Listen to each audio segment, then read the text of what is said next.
The share of intermodal transport has been growing substantially in the last couple of years and will keep growing in the next couple of years. Ermeva will follow and support that trend by investing in intermodal railcars and additional equipment for the industry. The future of rail freight is driven by digitization. It will bring more safety, more performance. Digitization will help us to improve transport visibility. It will enable us to improve the turnaround time, trigger condition-based maintenance, and predictive maintenance. Considering the EU Green Deal targets, rail freight has a card to play, and Ermeva will support our industry. With more than 3,000 intermodal railcars in our fleet, we will be well over 5,000 intermodal railcars in the next 3 years. And we'll keep investing into that segment in order to provide safer and more reliable supply chain for our customers. So welcome back to this very final session. Thank you for hanging on in there, and apologies particularly to those who are online for the delay in getting us into this final session. We've had a bit of a nightmare with some of the connections over the last couple of days, and we just wanted to try and make sure that as best we could for this next session that everything was working as best as we're going to get it. But so everybody keep their fingers crossed, please, that everything goes according to plan. So in this final session, we're going to pick up on some work that was started earlier this year by the UIC when an in-depth piece of work was undertaken with the Roland Berger consultancy to identify some focal points for what has become known as the new normal and how that will shape future mobility. To guide us through how each of the UIC regions, and you will recall over the last couple of days that we've been listening to representatives from all 6 UIC regions and how they have approached this report and how they might develop the 17 recommendations in the white paper, and how each of those regional presidents or their representatives see this developing. So in no particular order, we have on stage or online with us Francisco Cardoso dos Reis, who is from Portugal and is the President of Europe. We have Mohamed Khlie, who is from Morocco and is the President of the African region. Representing the President of the Asian region, we have Batyr Kotyrev from KTZ in Kazakhstan. We have Barbara Barr from the FRA in America, who is the President of the North American Regional Assembly. And we have also José Villafañe, who is the President of the Latin American region. Ladies and gentlemen of the panel, I suggest we work in that order. And so Francisco Cardoso dos Reis, the floor is yours to guide us through. And I would ask each of the presidents, please, lady and gentlemen, to stick with the 7 minutes. Thank you very much. Francisco, the floor is yours.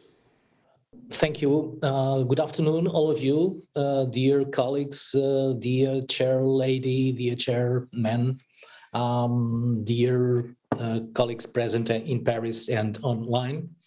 Let me stress that my participation as Europe chair in this event is a real privilege. As stated in our UIC document, Design a Better Future Vision of Rail 2030, in order to place rail at the heart of the solution to the challenge of transport decarbonization, we must act at several levels. In particular, transforming urban spaces with a humanized approach, promoting a more fluid and friendly mobility aimed at users and meeting their expectations, using new energy systems in transport equipment based on clean primary sources, adapting our offer in a dynamic and resilient manner in response to current business requirements as well as to unexpected situations that may occur. All this radical change that we will have to put in place must have a strong contribution from the innovation effort on which we are called to respond, based on an efficient digitalization of systems, equipment, and procedures associated to daily operational activity. Artificial intelligence, Internet of Things, machine learning, deep learning, robotics, 5G, etc. are tools we must use more and more. And why not quantum solutions? Innovation, digitalizations, and decarbonization are not just buzzwords, but real tools and major objectives to be used and achieved. Therefore, we have years ahead of us of strong investment in the development of railways and in the implementation of huge investment plans. And it is certain that the focus should be on investing well and not investing for the sake of it, especially since the installed capacity for such an effort is finite. Bearing this in mind, the European region has developed a debate among its members to present ideas, projects, and achievements that respond to the identified challenges and objectives. And we have listed a set of recommendations, which are the following. Invest in the development of new long-distance lines, as well on key nodes of the network favoring intermodality. Improve communications and signaling to digitalize infrastructure. Improve traffic management for higher service quality and greater flexibility via additional digital automation capabilities. Improve environmental performance of infrastructure, considering green hydrogen, recharging infrastructure, circular economy, promotion of renewable energies in the overall value chain. Optimized use of infrastructure, namely through maintenance optimization, to increase its availability overnight or development of long-distance, high-speed freight trains where relevant. Invest for greater resilience against natural hazards, as more climate events due to global warming are expected. Adapt tariffs and fares on high-speed, commuter, and regional railways to account for new mobility behaviors. Develop onboard services emphasizing natural competitive advantage for business and leisure. Develop intermodality outside of natural domain of relevance through co-opetition with airlines, road mobility providers, public city transport, and micro-mobility, both physically and digitally. Leverage digital capabilities to fluidify information to passengers and freight customers. Improve conditions for intermodality. Develop eco-friendly stations. Create local cooperation around stations to identify and harmonize the needs and developments of the actors around it. Reshape spaces in stations to account for new mobility behaviors and sanitary requirements. Rethink asset sharing schemes and pricing mechanisms for operators to ease the entry of competitors and ensure the economic viability of the entire network. Review pricing mechanisms for retail and services to leverage passenger flow as an asset while developing new revenue streams. This is our European contribution in terms of ideas. At the same time, we express our continued willingness for cooperation with all UIC regions in the process of building the future and maximizing opportunities by combining thought processes and solutions whilst minimizing costs. Altogether, we are needed to build the new railways and the new approach to a transport policy based on cooperation between all modes and stakeholders. No one should be left behind. To conclude, let me highlight some final key ideas and wishes. First, we must be focused on the customer's needs and expectations. We must innovate permanently, improving door-to-door mobility by putting rail at the center of the transport chain increasing quality and flexibility. We must transform railway stations into better locations for customers and into relevant centers for transport efficiency, smoothly linking all modes, using digital tools, and offering new commercial services. A new approach to open data management is needed. We must radically increase automation and flexibility in rail freight operation. We must have a more efficient, flexible, and global infrastructure, delivering better and more resilient services. We must offer better commercial services using trains that are better adapted to customer needs and new requirements, using digital tools and innovating permanently. We must be the major contributor to the decarbonization efforts and to the European Green Deal strategy. Last but not least, we must have society and decision makers as allies. So we must communicate clearly, efficiently, promoting our vision and our strategy centered on the customer needs and expectations. Final words to hope that this year of commemoration of UIC's centenary will be an opportunity to reaffirm its federating and leading role in the sector at global level.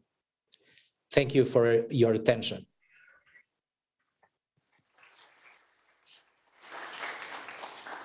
Whether you can hear it or not, Francisco, there is a round of applause here in Paris for that contribution, and lots of nodding heads from the people in the room from what you were saying. So an element of resonance, not only from the hand clapping, but also from the ideas from that.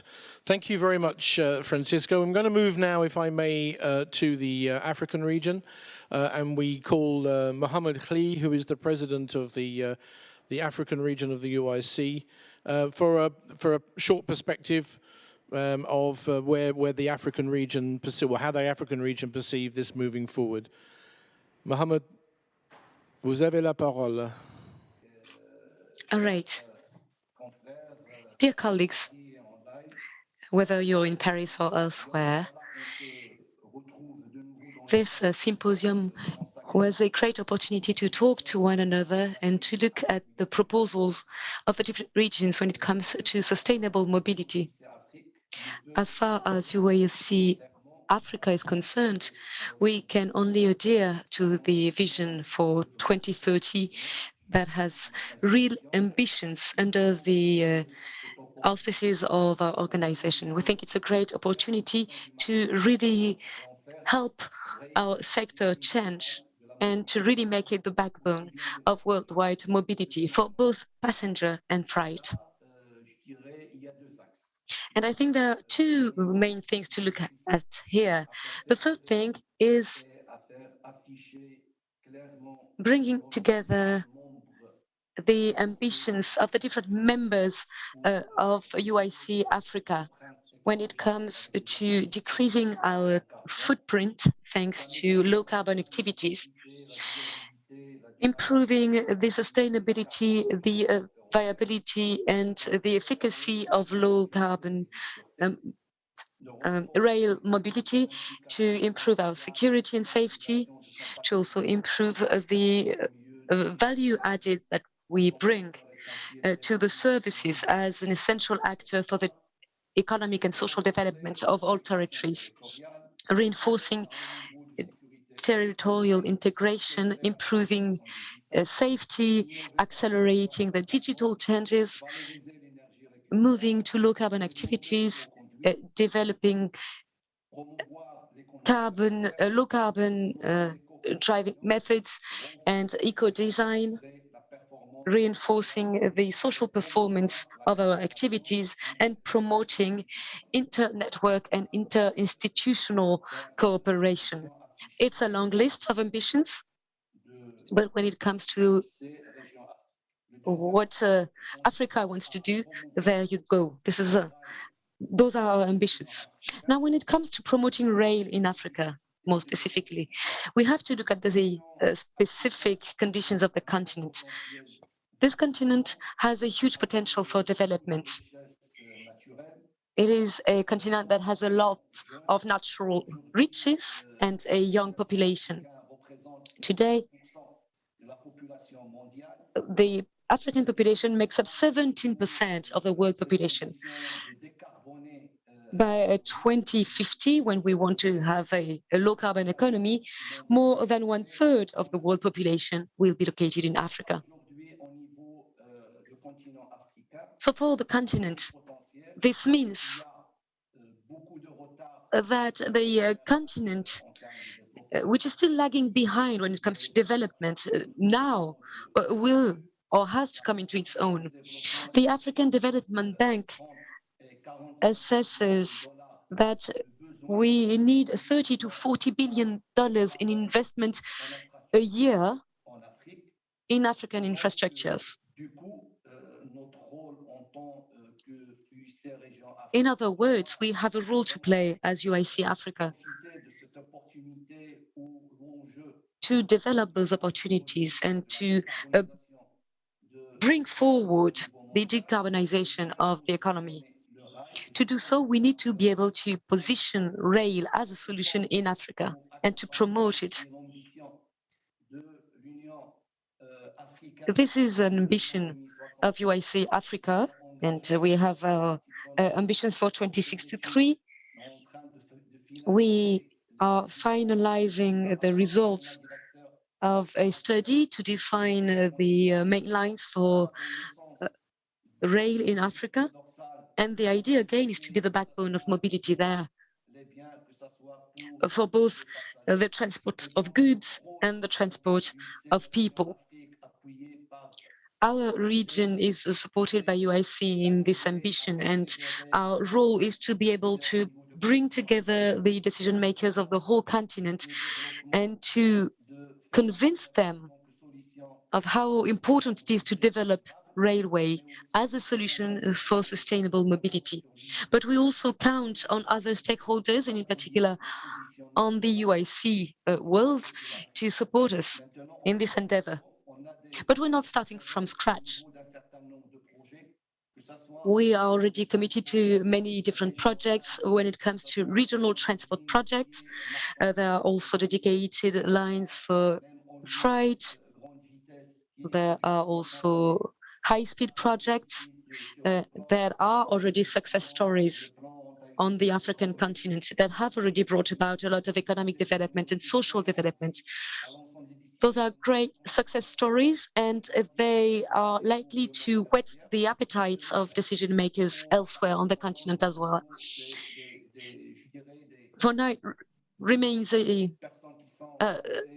a task for our stakeholders to go further in this direction. And we hope that they will adhere to this vision and that they will want to find the funding, that investment funds will be attracted to invest in the continent.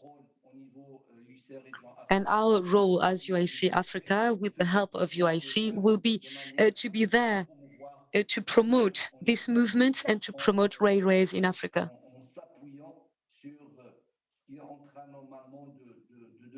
To do so, we will benefit from the paradigm shift that we are seeing now with everything that has changed lately, including the worldwide will to move to a low-carbon economy. And again, in 2050, more than 1/3 of the world population will be in Africa. That, I think, is enough to illustrate the fact that we need to make the right choices here in Africa.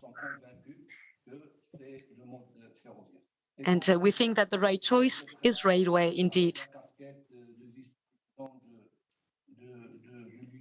Of course, I've been speaking here as the chair of the UIC Africa, but I will finish and conclude my intervention with a more general call to action, because I think that we need to act together to promote and give a new life to railway everywhere in the world. We need it to be the backbone of mobility, to be at the service of competitivity and mobility.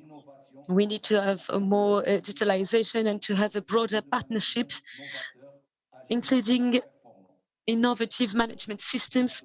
All of that will bring about a new era of performance. Thank you very much for your attention.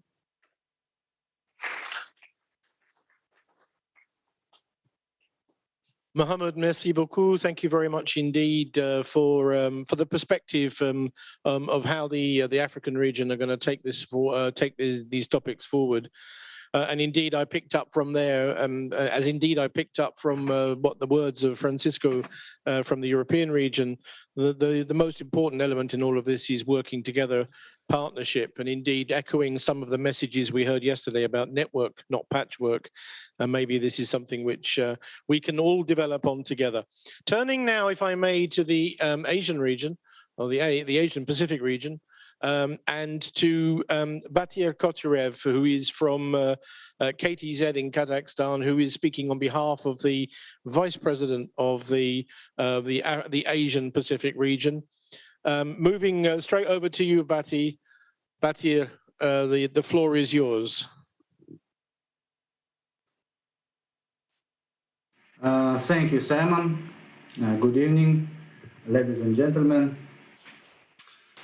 First of all, I have the pleasure to represent the Vice Chairman of UIC Asia Pacific region, and please receive the congratulations for the success of this symposium from both Mr. Lu Dongfu, Chairman of the region, CEO of China State Railways Group, and Mr. Nulan Sauranbayev, Vice Chairman of the region, CEO of Kazakhstan Railways, on behalf of the 52 members of the region. The region had the opportunity to examine the recommendation of the white paper during the management committee of 25 October and agreed with the following regional contributions. Some concepts are already being tested in the aftermath of the pandemic by our members. Others need to be implemented in the 5-10 years to come due to their complexity, cost of investments, involvement of multiple stakeholders along the international corridors crossing or starting in the region. Regarding infrastructure, to develop offering and intermodality. Cross-border issues have to be simplified, including gauge, charging system, new high-speed services, and long-distance lines should be developed, leading to new services. Electrification will make offer more efficient as well as environmental performance. Energy efficiency should increase. Multimodal and intermodal hubs connected to backbone channels should offer last mile services in an increased safety environment. The opportunities to digitalize are 5G to be deployed massively, movable block, digitalizing control of energy to be integrated into general management system, improved performance and security of infrastructure, self-driving BRT for bus train integrated companies, ATO, new level crossing systems.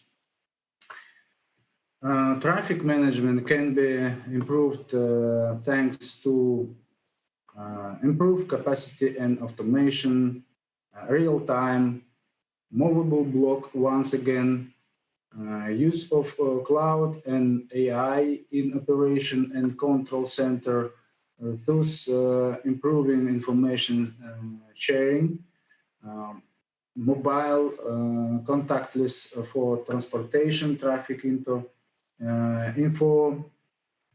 appointment and services. Environmental performance.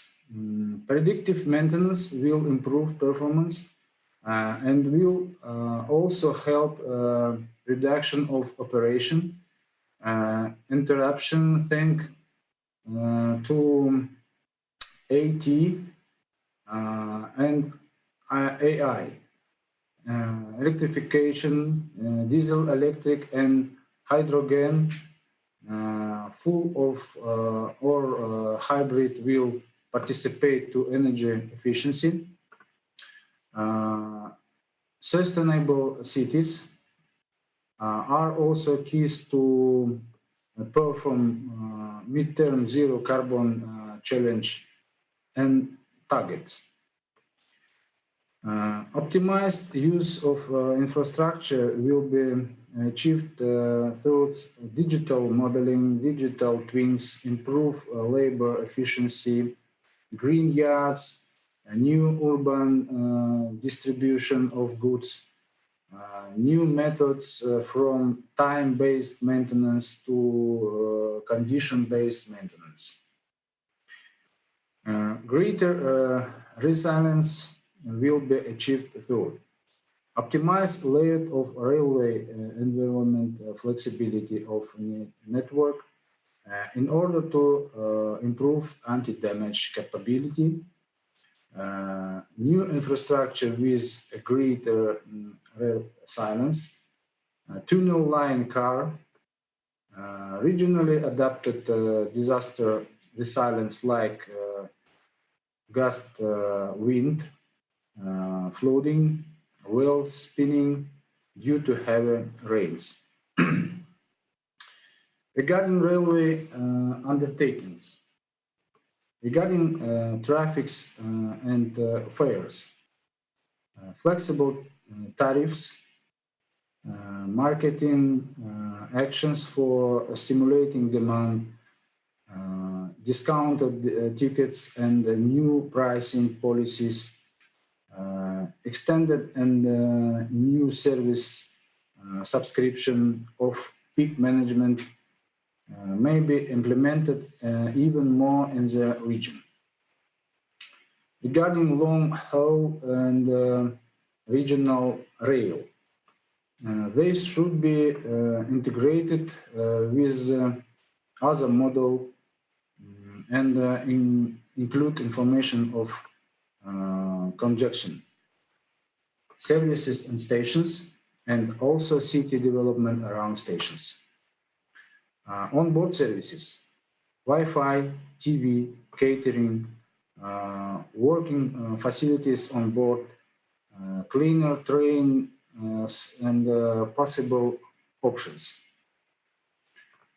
Ideas for intermodality development are air, rail, water ticketing with rail as a feeder, other services booking patches with rail ticketing, smart city X, partnerships and MAAS implementations.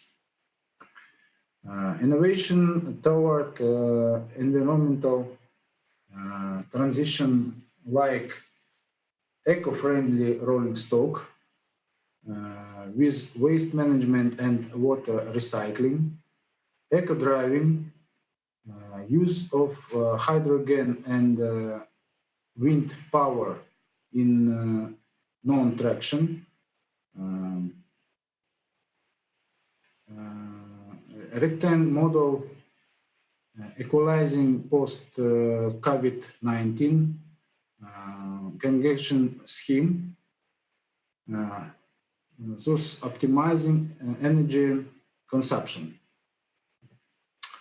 Next, digital information will fluidify information for both passenger, and freight on ancillary services thanks to ancient system with partners, optimize loyalty and rail programs in terms of better revenue for the railway company and attraction for the customers, transparent dynamic pricing, master data management helping customer relation management, station info, real-time timetable, info on delay and congestion and smartphones. Regarding stations, intermodality and services in station would transform them into integrated multimodal hubs for air, rail, water, urban, with all mode ticketing, integrating all mode security procedure, expansion of in-station stores, last kilometer offers. They should be eco-friendly with greener smart station, including buildings, energy saving, waste and low carbon control systems. New behavior of customers can be addressed through Wi-Fi, printing, new connecting services in station, considering also waiting areas, leading to a new campus concept of stations, improved care to business class customers and services links to HS deployment. Viability of the system through a manned but living station with help or robots.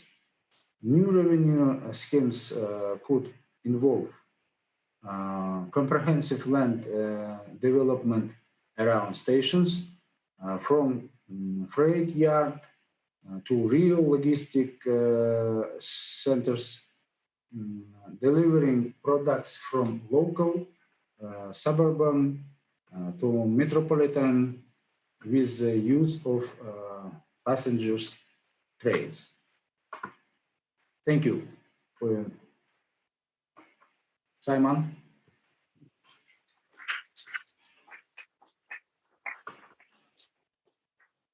Spasibo, Batyr, thank you very much indeed, and thank you for that insight of the thinking that's been going on in the Asia-Pacific region. And I think we can pick up one or two common threads from what has already been said, including optimizing the use of infrastructure and also integrated town planning to make sure that the railway station is indeed part of the mix. Right. What I'd like to do now is to hot-foot it across the Atlantic to America, where we're going to meet Barbara Barr, who is the president of the North American region. And Barbara, the floor is yours for a perspective on where you think the American region can take some of this forward. Over to you. Great. Thank you so much, Simon. And it's so great to hear everybody speaking today. As many of you, I wish we could be in person, but at least this way we can see each other and share information. So I appreciate the opportunity. I'm so happy to be here at the event. A lot of information shared already from North America earlier today from previous presenters, so thank you to them. Regarding the future of mobility in North America, we'll continue our main focus on rail safety while working to upgrade rail infrastructure with increased funding and a renewed focus on climate change. Additional focus on research and development efforts in rail technology will continue to be a priority, including looking for areas for collaboration with other global partners to share results and intelligence. As many of you have heard in the media, on November 15, 2021, President Biden signed the Bipartisan Infrastructure Law, which is a generational investment in America's transportation network. It allowed the nation to modernize its infrastructure and help fight climate change. The law provides never before seen fundings for rail in America. Over the coming 5 years, it provides FRA, which is the Federal Railroad Administration where I work, with $102 billion in total rail funding over 5 years, which includes $66 billion for advanced appropriation, $36 billion in authorized funding. As part of this, what does that mean? Substantially increasing the consolidated rail infrastructure and safety improvements. We have a grant program for that, up to $2 billion per year. Also providing $43.5 billion over 5 years for expanded federal state partnership grants. This will include $24 billion for the Northeast Corridor and $12 billion for outside of that area. It'll also provide $500 million over 5 years for restoration and enhancement grants. So lots of funding coming for these programs. We're very hopeful that this will be a generational change and help modernize some of our infrastructure, which is aging. In looking at future mobility, one of the other efforts I wanted to speak about is climate change. There's a great renewed focus for this in the United States. Mexico, Canada have also released statements that they're really excited to work on climate change and continuing those efforts. We're doing what we can to work together across those lines. As an example, I wanted to share a few stats from North America regarding climate change that might be very interesting to the group. As we know, passenger rail is a safe and climate-friendly mode of transportation. For example, traveling on the electrified Amtrak system in the Northeast Corridor emits up to 83% fewer greenhouse gases than driving and up to 73% less than flying. Across our national system, Amtrak is 47% more energy efficient than driving and 1/3 more efficient than flying. Amtrak carried more than 4 times as many riders between Washington, D.C. and New York City as all of the airlines combined, and more riders between New York City and Boston than all of the airlines combined. This is considered an essential service, and for those of you that might have traveled on it, it's definitely a very popular route. One of the things we want to think about is a strategy that addresses transportation needs, including more frequent service that can help support regional economic development and give people more climate-friendly, safer options to travel and high speeds where it matters. A world-class rail system will help us address the climate crisis and address other challenges simultaneously. And we work also with Mexico and Canada on their advancement efforts as well. As an example of world-class system, I live in Virginia, and commuters in states like Virginia are facing over 230 million hours of delay annually due to congestion. This results in $6.5 billion in annual congestion cost. And believe me, I live in Virginia and I see the congestion. So I know there's other areas of the world where this is a common problem as well. So one of the things about the funding, it'll help with this congestion effort and also give travelers additional options that don't exist today, which includes frequent rail service that can be faster and more reliable than driving. In many situations, trains offer freedom that Americans don't otherwise have. This is especially true for over 10 million American households that don't have a car, including over 1 million rural Americans. Trains provide options for residents of the 60 urban areas that have an Amtrak station, but no primary airport within 50 miles. Trains offer freedom for people on a fixed income, 1 in 4 Americans who have a disability, and senior citizens. Older Americans who might not be able to or want to drive longer distances benefit from rail. I know in Europe, the rail connection is essential. And I think in America, that would be a wonderful thing if we had more services available. And the same across North America. In other countries, I know they have an aging population as we do, and that's projected to nearly double by 2060. These are travelers that would benefit greatly from rail service. Other climate stats you might find interesting is one high-speed rail line can reduce aviation transportation.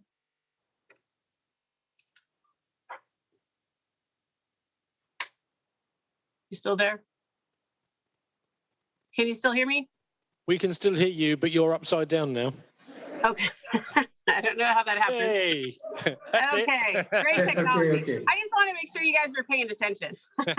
That's just woken up the entire room, Barbara. Well done. Excellent, excellent. That's essentially the same thing as asking you to jump up and down. Okay, so back to this. Amtrak today is 47% more energy efficient than traveling by car, 36% more than airline. And as I mentioned, we're very excited about California and their construction efforts.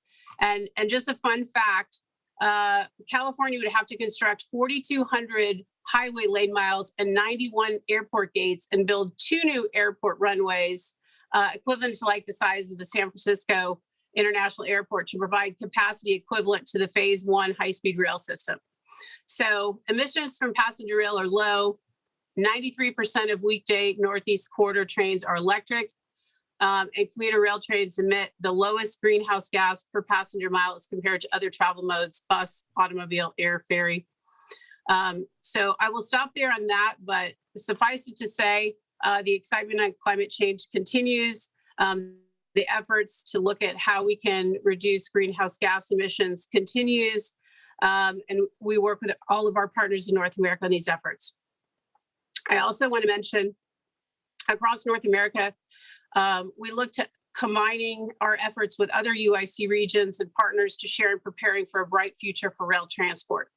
And last but not least, I have to put in a plug for an event that's going to be hosted within the United States next year in Denver, Colorado. Most of you know there's an annual UIC event, International Level Crossing Awareness Day, also known as ILCAD. We're excited to have that in June of 2022.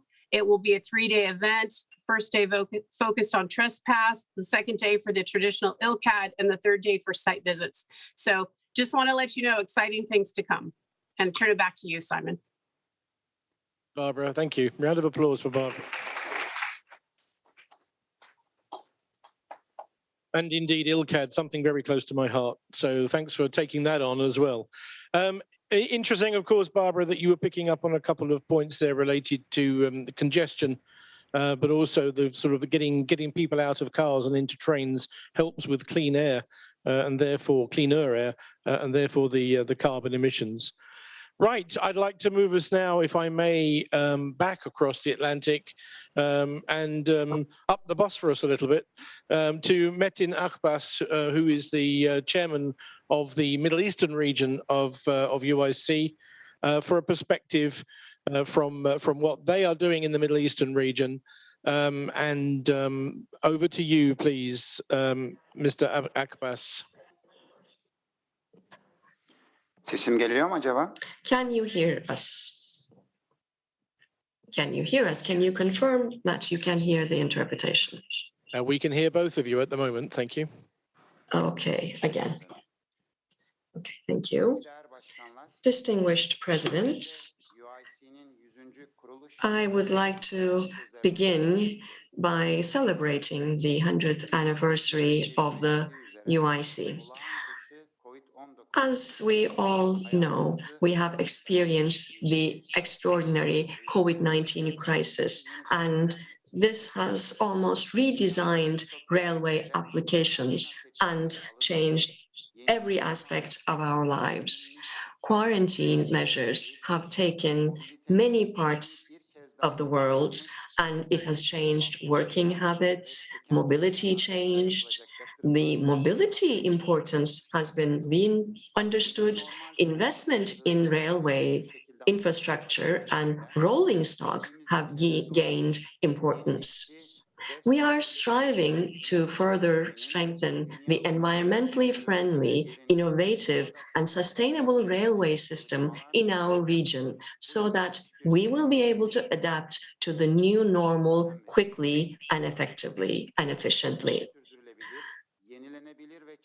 Anticipating more sustainable, renewable, and environmentally friendly energies, we are following the targets of the Railway Climate Responsibility, and we are working with our members in the region, and we are telling our members not to miss the train in this direction. As the Turkish Railways, we are also working on clean energy integrations such as solar, wind, and hydroelectricity. Additionally, our renewable resources are on the rise. Waste minimization is something we work on. Recycling recovery is among our priorities. We aim to have more than 35% of our consumption from renewable energy resources by 2030. On the other hand, we are also working on establishing our own pilot solar power plant for our sustainable railway operations. Furthermore, as a part of our green perspective, we also take steps regarding ecological balance, and we think of wildlife in our construction, especially in order to minimize our impact and not to cause habitat fragmentations. We take ecology into consideration and not only protect humans, but also natural life. We complement activities regarding land use through supporting agricultural activities located around our lives. We continue to invest in high-speed railways to ensure seamless connectivity and integrations. We have gained a lot of experience in a short time in the high-speed rail, which we began in 2009, and we have learned lessons and we are continuing to do so. We have a rail line of 1,213 kilometers for high-speed rail, and we will add 393 kilometers more to it, and we will be providing comfortable, safe, environmentally friendly, sustainable services on our railway network. At the same time, we are integrating our high-speed network with urban railway systems as well to complement other modes of transport. We also prioritize digitalization, which has become inevitable in our lives during the pandemic, and we have to adapt that to mobility in the railways. As it is said in the white paper, we strive to increase and strengthen the customer experience, and we would like to create affordability, service diversity, and onboard services in our activities. We also believe that the infrastructure managers should also work on diversifying energy use, and I believe everybody agrees on that. Of course, I find that stations, which are important attraction points in cities, to be very important as well. We need a holistic approach in regard to all of our activities. We need to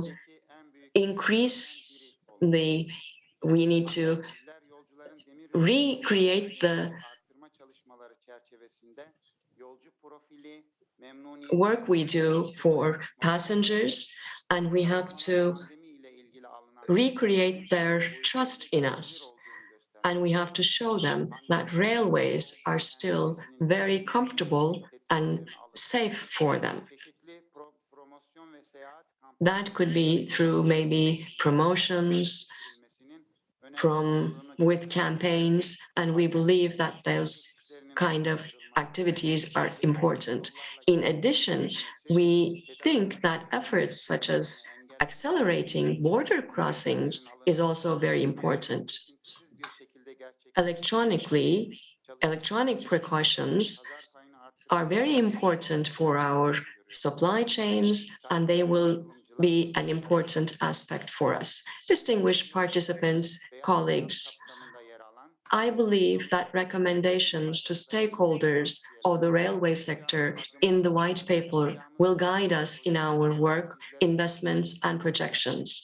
In this context, I would like to personally thank the UIC for providing us a very good platform to share our ideas. And I'm thankful personally on behalf of my railways and the region.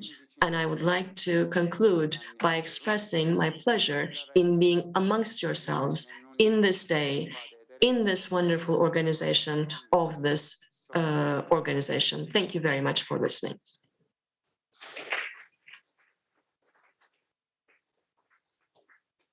Thank you very much indeed for that very important set of messages, actually, and indeed echoing some of what has already been said, which means that the message is on point, and that is something which is really important. Renewable energy and strengthening customer experience, very important, and a holistic approach. We thank you very much indeed for that, for taking us through that little part of the session, and then last but not least. We move to, we flick back across now the Atlantic again to Latin America, where we will be entertained for the next couple of minutes by the chairman of the Latin American region, and then José Villafañe. Hola, ¿qué tal? Hola Simon, muchísimas gracias por tu ayuda. Muy buenas tardes para todos ustedes. Sinceramente es un placer estar compartiendo este momento y quiero hoy hacerle llegar un especial agradecimiento a François Davenne y a Marc Guignon por permitirme estar compartiendo este momento con todos ustedes, con todos los presidentes de todas las regiones de UIC. Sinceramente es un placer poder estar hoy con ustedes. Good afternoon, everybody, and good morning here in America. Thank you, Simon, for the presentation. I am the Left General Secretary and UIC Chairman for Latin America. I want to greet you all and especially thank François Davenne and Marc Guignon for inviting me to participate and share this space with all of you. Mi trabajo en la región lo estoy llevando adelante con todo mi equipo y con la asistencia de José Flores, quien desde Brasil trabaja en el día a día y me acompaña en todas las tareas. I am carrying out my work in the region with José Flores, who from Brazil works day by day and supports me in the task. Juntos hemos evaluado que los grandes desafíos en la región latinoamericana son los de poder lograr una tarea que nos permita conseguir recuperar y poner en funcionamiento la conectividad ferroviaria con nuestros países limítrofes. Eso consideramos que es una tarea esencial. Together, we have evaluated that the great challenges of Latin American region are to be able to achieve a task that allows us to recover and put into operation rail connectivity with our bordering countries. Estas tareas implican la recuperación y la puesta en valor de toda la infraestructura de vía y de puente que son necesarios e imprescindibles para poder conectarnos de una manera más eficiente con Bolivia, con Brasil, con Chile, con Uruguay y con Paraguay. This task involves the recovery and enhancement of the infrastructure of the rails and bridges that are necessary to be able to connect in a more efficient way with Bolivia, Brazil, Chile, Uruguay, and Paraguay. Por favor, queremos que nos ayuden, queremos trabajar en todos estos desafíos con la ayuda imprescindible de UIC. Es fundamental que UIC nos ayude. Quiero contarle que en toda nuestra región de América Latina, desde hace más de una década, todas las políticas que se adoptaron desde los distintos gobiernos fueron para tratar de recuperar el servicio y la eficacia de este modo de transporte que es el transporte ferroviario. y realmente se están generando obras muy significativas en lo relacionado a la infraestructura y a la compra de material tractivo y de material rodante. We want to work on all of these challenges with the essential help of UIC. I want to tell you that for more than a decade in the region, all of our countries are applying the same politics and at the same time all the necessary procedures to be able to start up the railway service in an efficient way, both in the public and private sectors.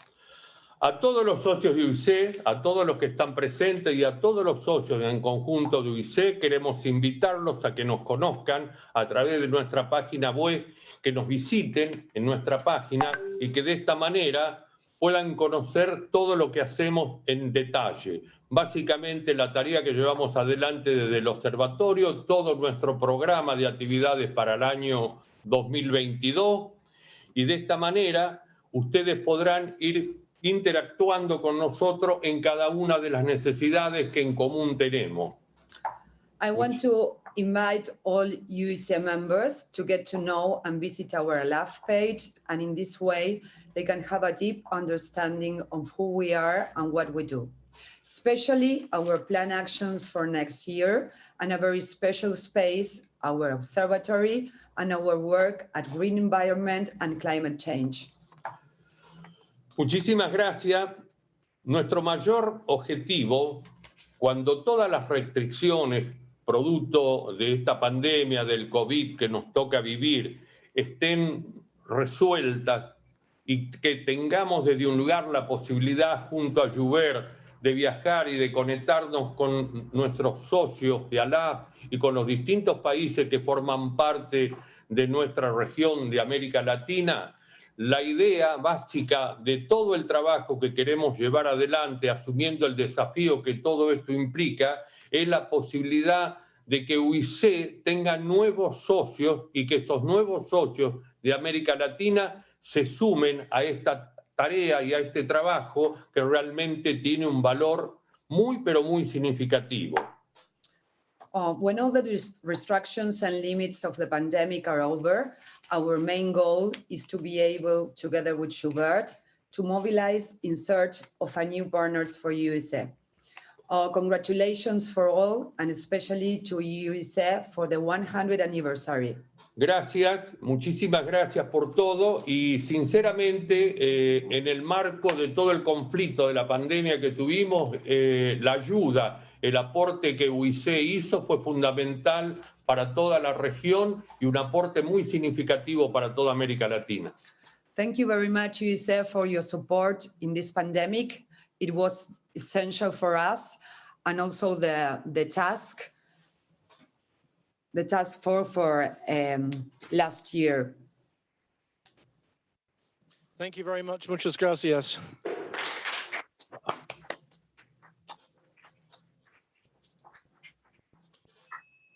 And so lovely to see you both. It's been a couple of years, of course, since we were last able to see you physically, so that's fantastic. Thank you.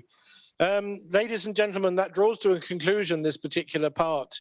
Now, we had anticipated a couple of questions, but I'm sure that all of the presidents of the region will forgive me if we try and get things back a little bit on track because we are running about 20 minutes late. So if people will forgive us, we will move straight into the next part of the conclusion, in fact, of the symposium today. But we would like to thank all of the speakers in that session, and a particular shout out to Batyr, who joined us on a public holiday.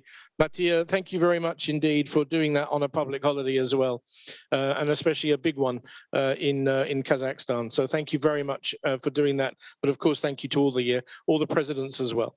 Simon, so if I might then draw us... Sorry, Simon, you have to thank me also, because this is a national holiday in Portugal. Oh, but I didn't realize that. You didn't say. But you're looking so formal, you see. You're looking so casual and relaxed. I try to be a little bit formal, but it's a national holiday. And that's why you've got the backdrop of the Douro Valley. Yes. Thank you very much indeed, Francisco, and indeed everybody else. Thank you. Thank you, Simon. Thank you. Bizde de mesai bitti ama biz hala çalışıyoruz. Biz de teşekkür ederiz Türkiye'den, İstanbul'dan. We would like to send our greetings and regards from Turkey. Although our working time is over, we're still working in our offices to join you. Thanks very much.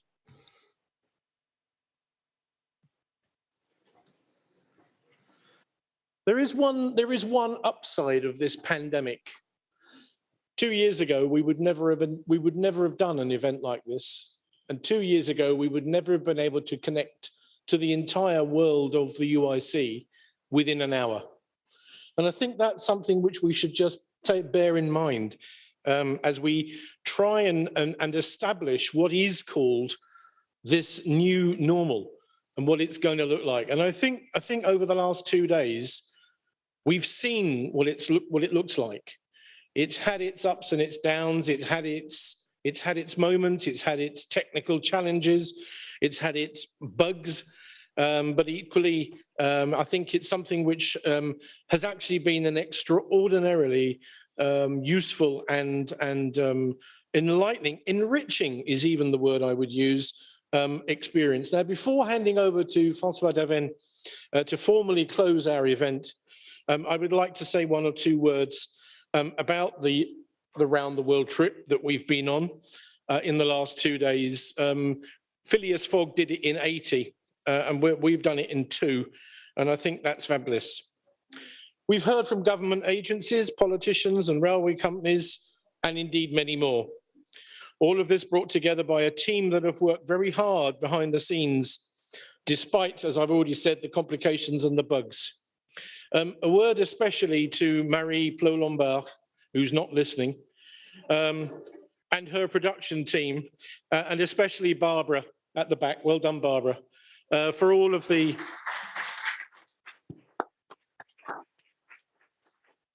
But also to the interpreters right around the world, and it's not just here in Paris, but we have got the interpreters here in Paris today, but thank you. But also to those who have intervened around the world. And by the way, for our friends in Turkey, it was perfect. Thank you very much for all the efforts you did, and indeed in Morocco as well. It was perfect for this session. Thank you very much. But also a shout out to the sound and light guys at the back. L'équipe de sound, non, comment ça s'appelle? Stardust. Stardust. Merci beaucoup, l'équipe. It has been a challenge, I think it's fair to say. That was the biggest laugh was from them. This event would not have been anything, however, without the speakers, of course, and there was something like 50 speakers over the last 2 days. We crammed in a huge amount. So many people wanted to speak and wanted to be part of this. But also to the moderators, to Anson and all the other moderators, to John and so on, who did the work behind the scenes online. It's not easy, but also to others like Lucy, who were here in the room and working on it.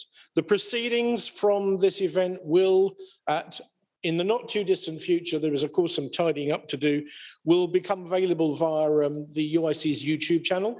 So you'll be able to see some excerpts from these last 2 days through that medium. So you'll be able to replay all the best bits later on. One final announcement is that we are delighted to inform you that we are working with, there is a slide to go with this, Barbara. We are working with our colleagues from IRITS, the organisers of the International Rail Summit in February in Berlin next year. And that's when we will have the first ever International Sustainability Awards, the UIC event, and the winners of which, there will be 12 categories, will be presented at the ceremony in Berlin next February. And as if by magic, up on the screen comes, with any luck, if the mouse starts to run quickly, it's getting towards the end of the day. However, further details, yay! Further details are on there, and now you can see it online as well, or you can pick up one of the little brochures which are on the UIC stand outside. and you can take, there's quite a few left over, so do take it with you. The only problem is you haven't got long, because if you want to put in an application, it's got to be with us by the end of next week. The closing date is the 10th of December. And so you'll have to get a wriggle on for the various categories. Now, to the finer points of what we've been entertained by over the past 2 days, with the unenviable task, I have to say, of wrapping all of this up into a meaningful package, I'd like to call upon François Davenne, our Director General, who is going to do his very best to summarize everything we've heard over the last 2 days. François, the last word is yours.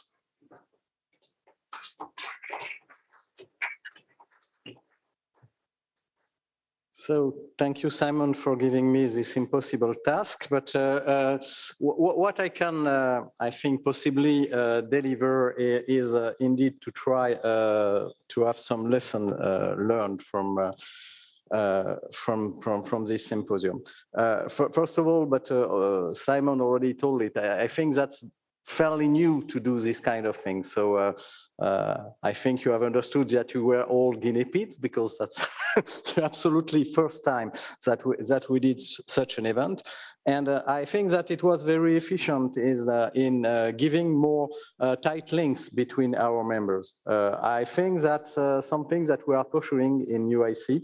And I would like here also to pay tribute to what our new chairman, Krzysztof Maminski, has been doing these last weeks. He has had contacts, meetings with all our regional chair, and really that's a very strong symbol, because it was something that was not usual within UIC, but that's very important that every region can feel that they are absolutely crucial for the development of UIC.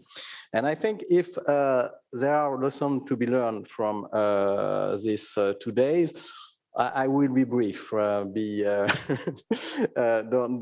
be worried. Is that we are all looking in the same direction with the strategy that is really a common strategy for rail today. And I do think that the work we did on the Vision 2030 has been really framing. I said it in the very beginning of those 2 days that we were collectively surprised of the amount of consensual tracks for rail development that we developed during the vision. And I think that this symposium in a way confirmed it, that we are on the same page. We want to deliver the same vision. Obviously, the contexts are highly different between Europe and between Asia. There are, for instance, things that are working far better, let's say in the US, for instance, freight in the US, that's more than 50% of the modal share. Perhaps passenger, they have still to evolve to be actually a backbone for mobility. For freight, they are already. But we are all looking to the same picture, to have rail as a backbone of mobility and to be there as a very powerful actor for decarbonation and for struggling against climate change. I would like also, in my closing words, thank our sponsors. That's also a sign that indeed rail is something of interest. Hermeva first, that were present here during this day, Huawei, telecommunication, Kone, Mermec, Uniface, that was also present, WSP, Yellow Design Foundation, and Fontana. Indeed, I would like in my conclusion to say that we have a very big responsibility. We all say the same thing. We have 10 years to make the difference. And there are huge expectations into the rail sector.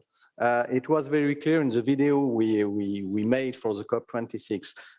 There is a huge expectation from young people, from MEP, from all countries, that indeed we must have more rail and more public transport. But as it was recalled by the European Commission and by other regulators and policymakers, we have to do our homework. We have to be more efficient. We have to be more present for our customers. We have to deploy a strategy with transformational projects that will allow our fellow citizens to choose to go to rail and public transport, not to have a constraint to go there, but that it will be a choice, that it will be something that is desirable for them. And well, I do think the good news here is that we are all committed, and I will not repeat what all the 6 regional chairmen said. We are committed to that, and they are all committed. We, in a way, collectively, we can use UIC as a tool to deliver the main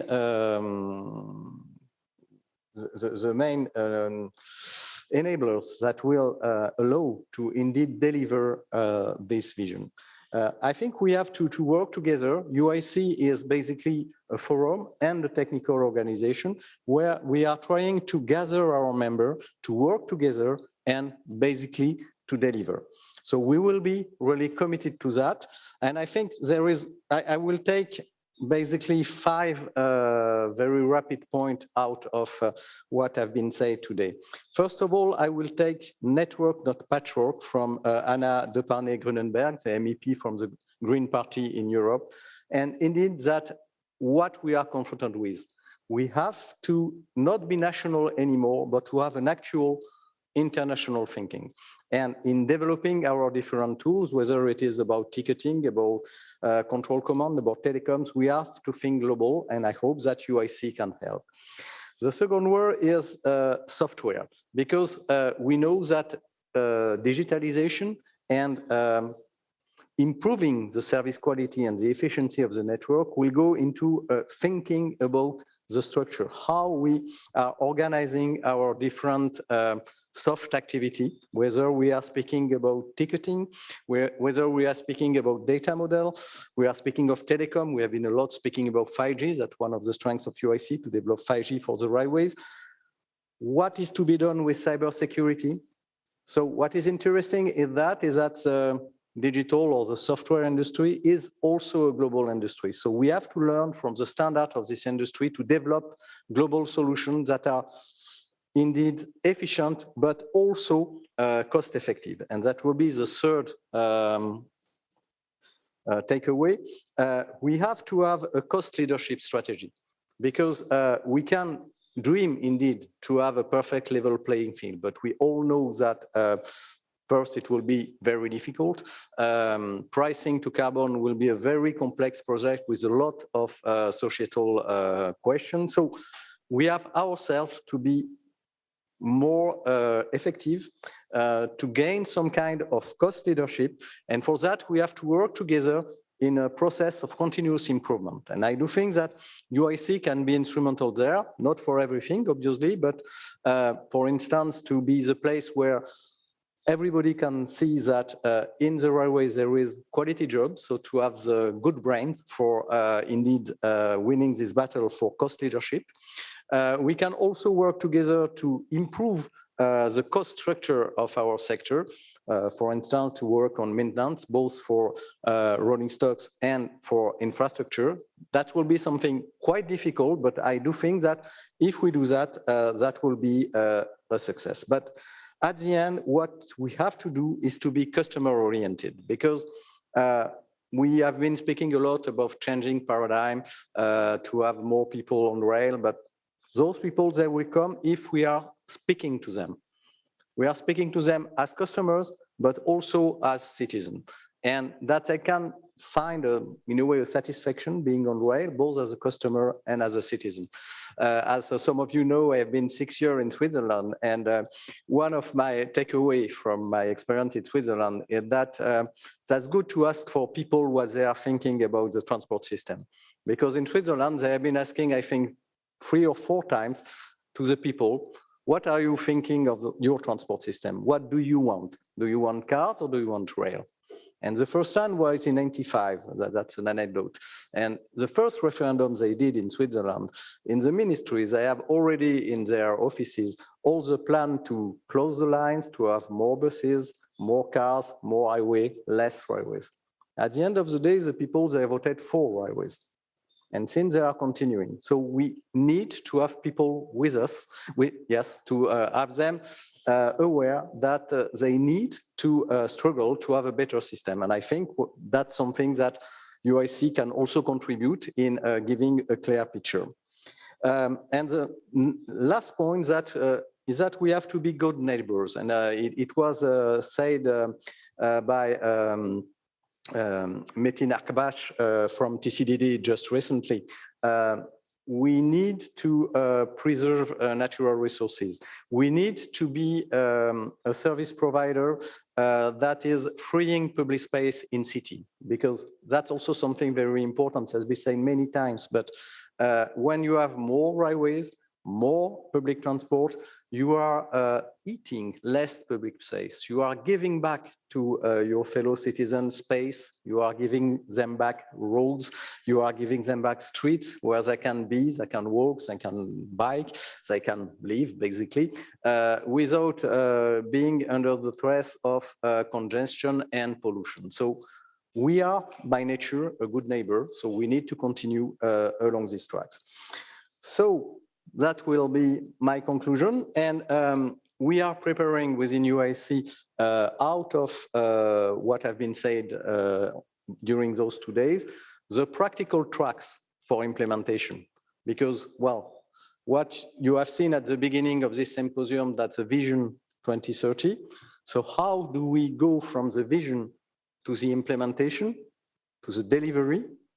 Because, as I said in the beginning, we are in the decade of delivery for our sector. We need to deliver the promises that we are doing to our customers and the policymakers. So we will publish in the next weeks, probably beginning of January, a manifesto that will be the takeaway of this symposium, that will streamline the main work streams that we think that within UIC we can handle. We cannot handle, obviously, anything, but we can handle quite a few subjects. Well, I've been speaking of 5G, on ticketing, on maintenance, on artificial intelligence, on modelization. So all those subjects are very important subjects where we need mutualization, where we need a global approach to indeed have a cost leadership strategy. So we will be working on in this direction. And as a conclusion, I would like to say that I was amazed by the consistency of the message that we had from our different regions. Really, I was amazed. And I repeat it, it's an absolutely premiere to do that, to have all those people at the same time, almost, around the table. And the consistency is huge. But as you know, the devil is in the detail. And well, as we are a technical organization, we are dealing with the details. So we will be working within UIC with all our members, with all our experts, to be sure that the details will be designed as to the satisfaction of our customers. Thank you very much.